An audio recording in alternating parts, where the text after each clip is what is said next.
All right, we're going to be talking about the poetry analytical review. Don't panic when I say that. Some of you might have preconceived notions of what you thought you knew what poetry is, and then last week, after we covered poetry, you're like, I know nothing about poetry, and that's okay. That's kind of the goal here. Is initially when we learn about poetry, we learn it from traditional poems. We learn it from sonnets, Shakespeare. We learn it from um, haikus, ballads, limericks, Edgar Allan Poe, very like familial traditional forms that have fixed rhymes, meters, and stanzas, right? You all probably learned at one point like A, B, B, A, B, B, C, that kind of stuff. Very, very common poems. What we're going to do in this class is actually going to be free verse poetry. It's going to be modern contemporary poems that we will be using for the analytical review. It will be poems that maybe you've never heard of before. Yes, that's the goal. Okay. The point of the analytical review for me is me seeing your understanding of the elements and then your ability to do research on the history, the cultural, and the personal information on the poem itself. But here's the caveat: the only thing I want outside of what you're learning, the only kind of citations I want is going to be from the historical, cultural, and personal historical context. And I'm going to talk about that in a second. And the reason why I say that is because I want you to use our notes and our lecture to help you analyze the poem. I don't want some bullshit machine doing it. I don't care about some googly blog, what they think about the poem. This is you. And I'm not looking for perfection. I'm just looking for your understanding. What do you understand about the poem? And that's the goal here. I also understand that majority of the time when I do creative writing, I spend like weeks breaking poetry down. And I do understand that we're not spending weeks breaking poetry down. And we had about 2 hours of lecture last week, and I did my best. I did my best. For this review, I'm going to cover a couple things. But again, I'm looking for your understanding of the poem and what you gathered based on what you read. And that's it. Okay. Trust yourself, trust the process. And it's okay if you're like, I really don't understand poetry like I thought I knew poetry. And that's okay. The goal here is just for me to see where you're at. And that's all. Okay. All right. So don't panic. Again, I'm looking for the human behind the screen here and the human who is telling me their understanding of what poetry is to them. We talked about research in week 1. We're going to be using that in a little bit. We talked about the art of writing. That's the elements of poetry. We talked about the different approaches that someone might come to in literature, and we're going to talk about that. And we even talked about diversity, right? And our own shared experiences. And we're going to talk about that in poetry. Those are the big things that I'm looking for in all of the analytical reviews. But again, we're going to start first with poetry. Okay, let's get started. The analytical review for poetry is going to be, as all the papers will be, MLA format, 12-point font, New Times Roman. You got your name in the corner, and you got yours, mine, the date, and then the assignment, and then a title. Okay. MLA format's pretty common. I use it in all of my classes. You never have to worry about me throwing anything else at you. I do it for consistency. Follow the link. If you have questions, reach out to me. Keep it simple. Okay. All right.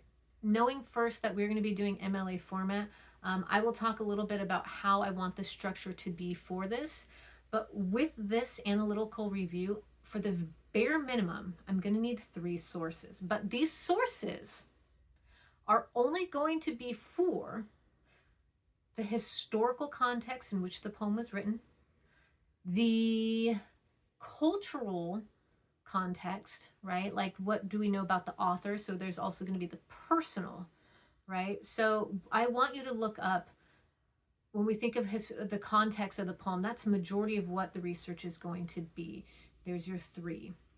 The poem I don't require you to cite it. If you'd like to cite it, I would suggest it, but I'm not going to be mad if you don't. You're going to be introducing the poem anyway, and I've supplied the poem to you, so I'm going to say I know where to get it. So we'll leave it simple. So you don't have to worry about citing the poem, but you do need to cite only historical, cultural, and personal. And the reason why I say that is when I ask for the synopsis, I'll get to that in a second. When I ask for the synopsis, I don't want you to Google a synopsis of the poem. I just want your understanding of it.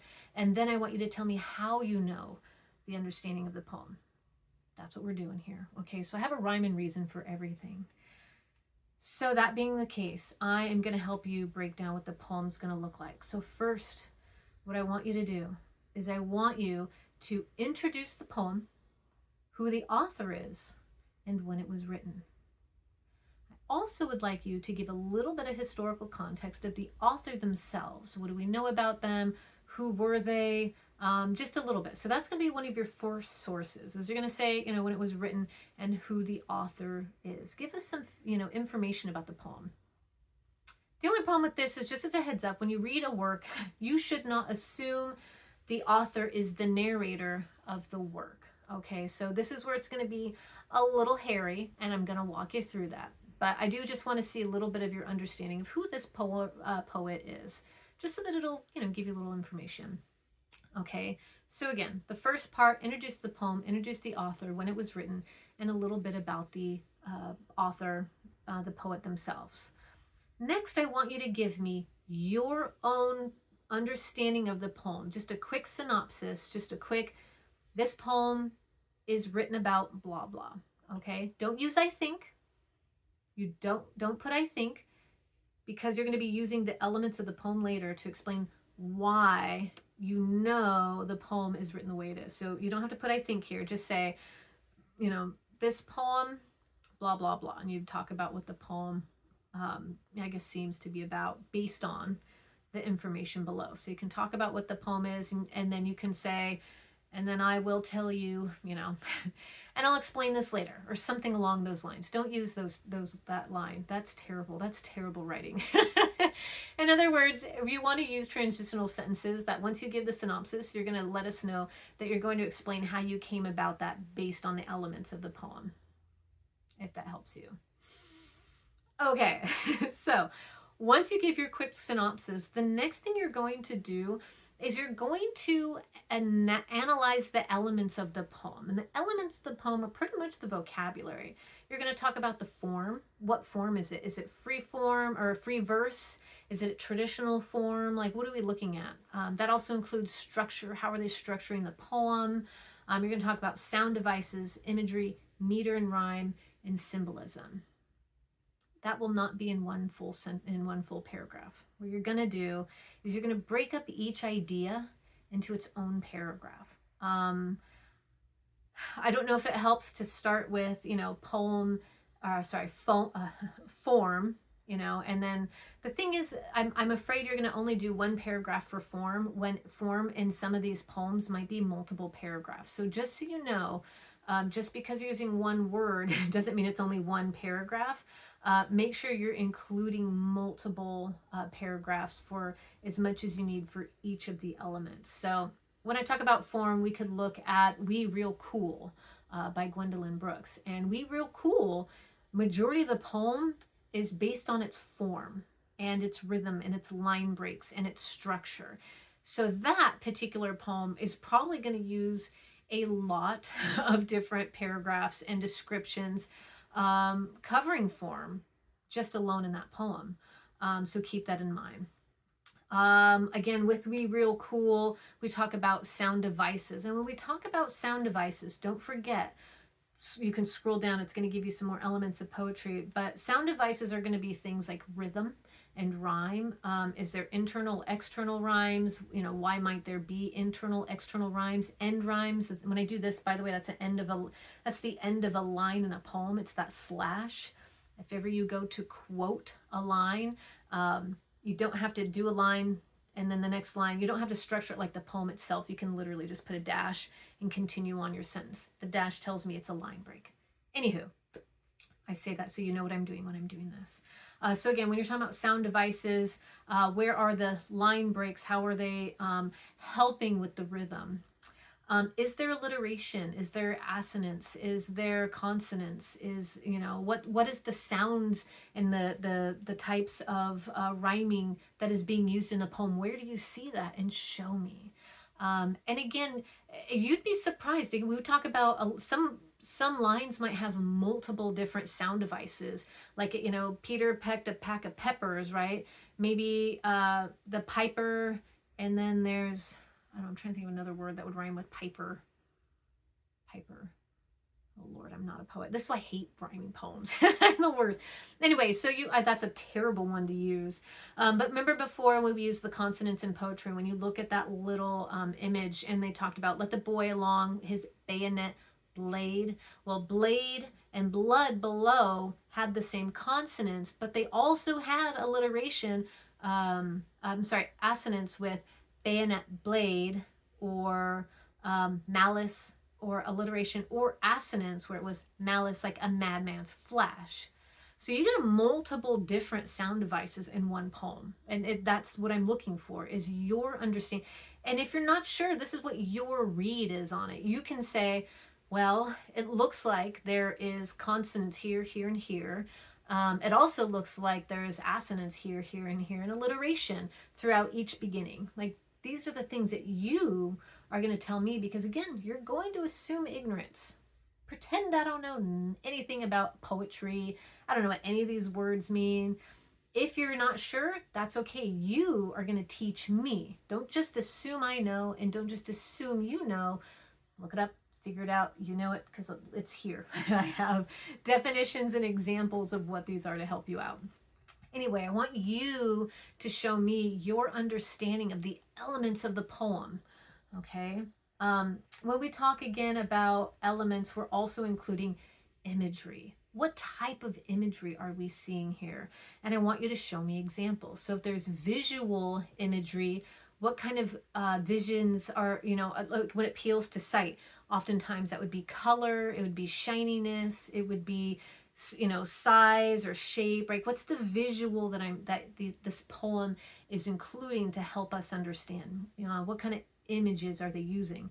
This can also be auditory. When we talked about onomatopoeias, bang, boom, bow, there's that kind of auditory, or something that helps us understand the sweet chirps of a bird versus the screaming, you know, howls of a cat, right? Like what are we hearing that the author is giving to us, so that we can have what feeling are we getting from these images? Olfactory, tactile. Remember, we want to taste, touch, feel. These are all the things that and we want to smell it.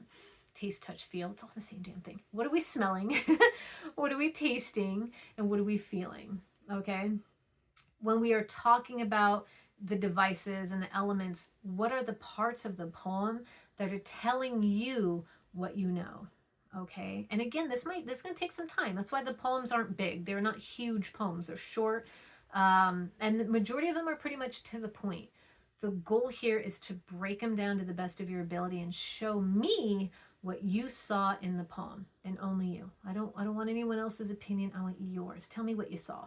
And I don't mean by opinion. I mean, I want you to tell me what you saw based on the elements. Okay. Again, when we talk about meter and rhyme, oftentimes meter and rhyme is affected by those line breaks, those slashes. I don't really see much meter going on in many of these poems, except maybe Morning Swim has some end rhymes. Actually, We Real Cool has rhythm and rhyme, but not necessarily iambic, any kind of meter to it. If you see a meter, go ahead and include it. If you don't, that's understandable. Again, oftentimes modern and contemporary poems don't always have a meter or a type of like pentameter, that type of like ABBA. It's very rare that they have them. Sometimes they do. I think again, it's A and AB for Morning Swim. They have that full end rhymed words at each end. If you find a poem that has full end rhymes, I want you to tell me how that works. How do these elements work for the poem? In fact, all of these elements, all of these, whether it's form or structure or rhyming or any of those elements that are going to, symbolism, how are they working for the poem? If you pull out a statement where you say, oh, this poem has, A, B, B, A, end rhyme scheme. Yes, you mention that, but how does that work for the poem? Why is it important that the poet or the narrator, this poem itself, how come it is written in that way, and how does it help the poem? How does it help move the poem, either in a rhythmic style or maybe a way in which the rhyme helps to remember? Maybe it would be best said as, like an oracle, orated, or oh Lord, you know what I'm saying? To say it out loud, like an oral presentation of the poem. When we talked before about poetry with rhyme and rhythm, a lot of times that rhyme and rhythm is to help it so that if we were to say it out and, for easy memorization, is that the intent behind this, or is there something more? You get to tell me what you feel or think based on what your understanding of this poem is.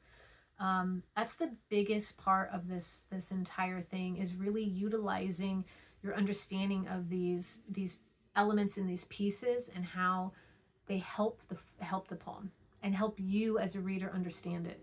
If someone's going to use the word bird versus seagull, why just bird and not seagull? Why do we have to assume this is, does it matter that it's a bird versus a seagull? Like, what does the seagull maybe represent? Ocean, freedom, who knows? I don't know. You would tell me based on your understanding of the poem.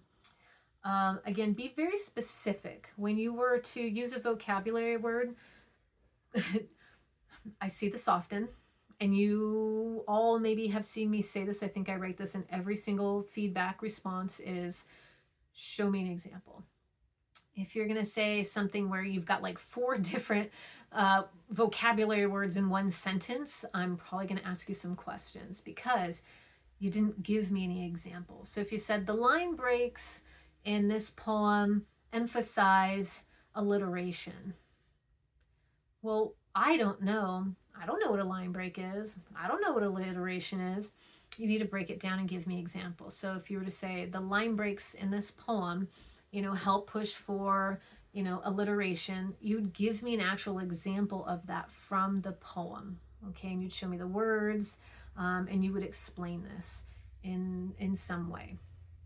If you need to, for some reason, like take, like for me, sometimes I'll take a screenshot and I'll like circle things. If you need to do that, you can do that. But as long as you're explaining it to me and showing me in some way so that I can understand. Okay, so teach me. That's the whole point. I want you to teach me what you found in the poem. Okay.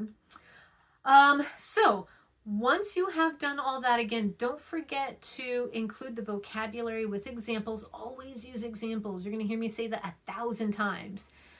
Examples show me your understanding. When you pull something from the poem and you're very specific about it, that really helps me go, they saw it. And then explain how you understood, again, the material. That's pretty much it for that part. Now, one thing I want you to also include is, we talked a little bit about the critical approaches, and I was trying to have you kind of pull some things about what critical approaches are. I'd like you from week 3 to see if there's a critical, wow, that was some high-pitched squeaky right there. See if you can find maybe a critical approach that you feel works for this poem. It's okay if you don't see it. You most likely will. Oftentimes, let's see here. I'm looking and see which ones might work. I think feminist and queer approaches would work for the swim one. Ethnic and cultural approaches would work for, we would use that for the odes. We'd use that for We Real Cool, What the Mirror Saw. Political and socioeconomic. Psychoanalytical. That one would definitely be for the first one about the Paradise Wings. Biographical. I don't really see any mythical approaches. Structuralist and post-structuralist. I mean, you could. I don't know. I don't know if you'd use one of those for this. Yeah, let's not worry about that. Anyway, so the whole point is try and see if there is a approach that you feel would apply to this and explain why. Tell me why. Would you see in the poem that would help you state why these particular approaches apply to it? Okay. So again, just a little bit of context. If you do any kind of research that gives more information into a type of a critical approach, please cite that source. I want you to use the source to help guide you, but not fully give you the answer. In other words, I wouldn't want you to go and say, how does, the morning swim have feminist and queer approaches? And then you get some random ass, response. I'd rather you not do that. I'd like you to understand the critical approach and apply it in a way in which you can say, this is what the critical approach is, and this is how I see it relates to the poem. That would be the goal there. Okay, so anyway, that's what I'm looking for in regards to that. You're going to notice in one of the vocabulary words, it says type of poem. Don't use type of poem as a vocabulary word. I want you to tell me what type of poem it is. So I'll be honest with you, these are pretty much either going to be modernist or contemporary poems. It's going to be one of those two. You get to tell me based on the date and the age of the poem. Okay, that pretty much gives it away. All right. That being the case, also, if you're going to be talking about a type of poem, like a theme, let me know, is it a love and relationship theme? Is there a nature theme, a death and morality theme? Where's the identity and self theme? Pick one of those themes that you recognize that is within the poem. So, for example, love and relationships, those are odes. Odes are always a love poem. It's using a thing as an ode, but it's a personification of a person. I'm giving you away all the answers. So if you go and use one of the love poems, I want you to explain what that means. Is it a familial love? Is it a romantic love? Like, what kind of love is it that you're seeing within the poem, and what kind of imagery is giving that away? What kind of element is telling us that it is a love poem?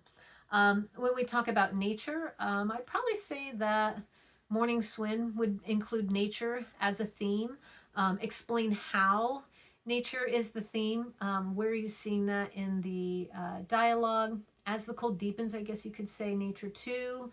Little bit of, I don't know if you'd say personification of the flies. Anyway, I'd have to come back and it takes work. These are not something you could just pull right off the top of your head. You would have to read the poem and kind of see what applies to it. Death and morality, definitely as the cold deepens for sure. Identity and self, what the mirror saw is a good one.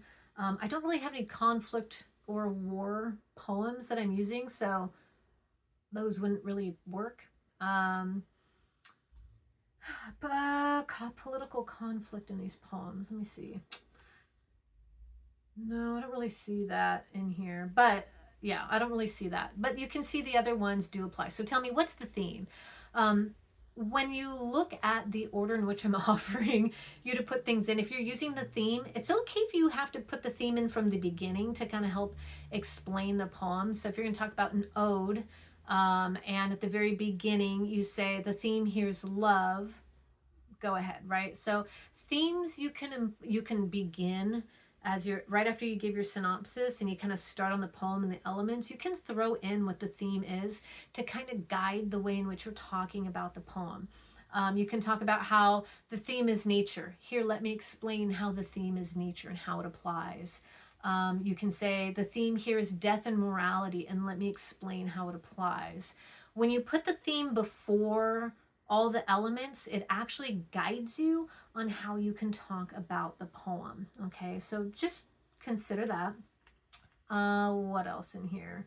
I'd like you to see, while you put in your theme, with your theme, while it might be nature, it might be love, it might be, self and identity. Here you have your theme.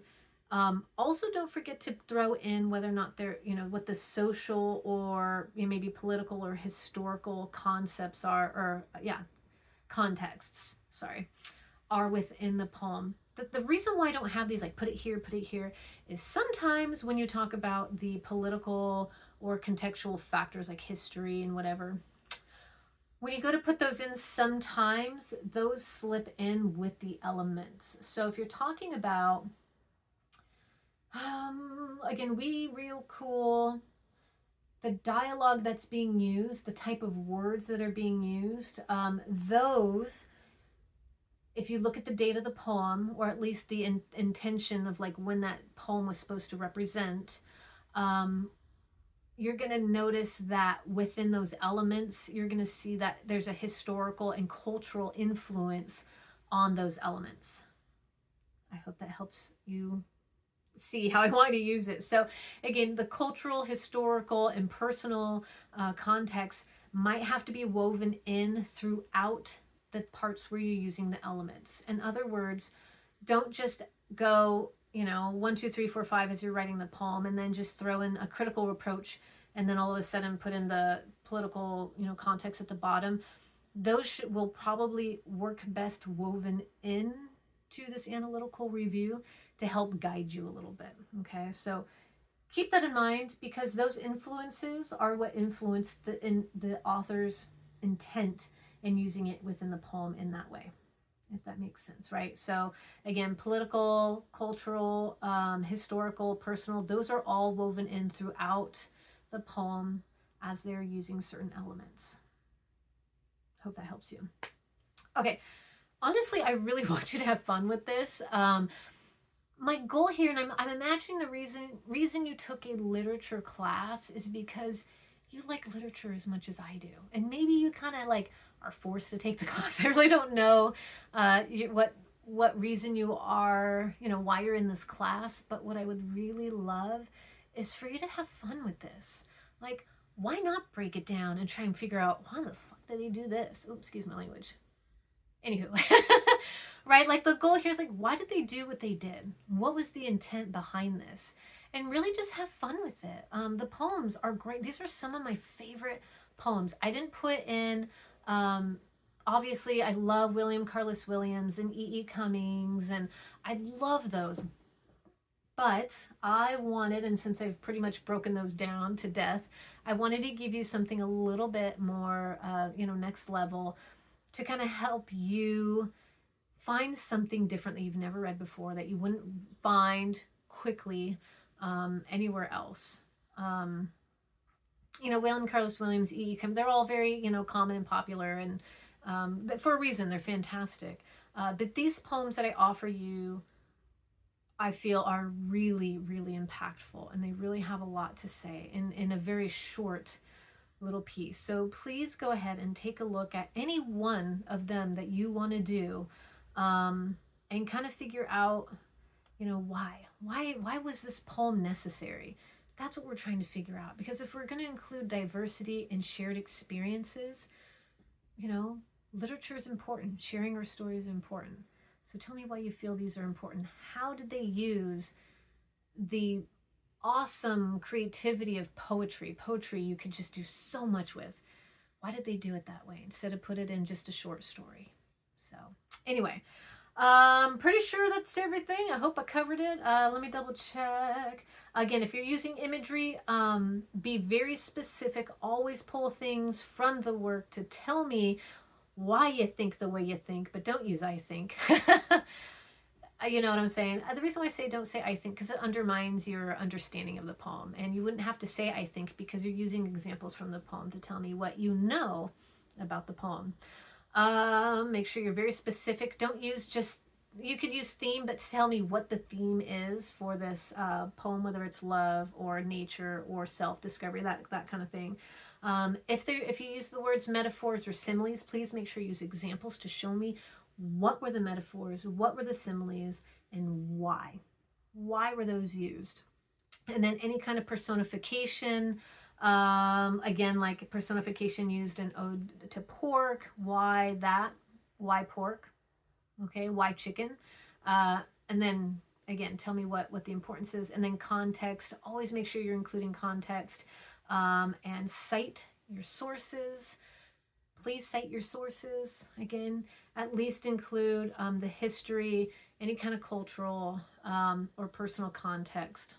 So yeah, that should be it. So again, when you're introducing the poem, make sure that you include not just the poem and the author, but a little bit of historical context on the author as well, just so that you know who it is. So anyway, that is all. Good luck, have fun, and please message me if you have any questions. I'm here.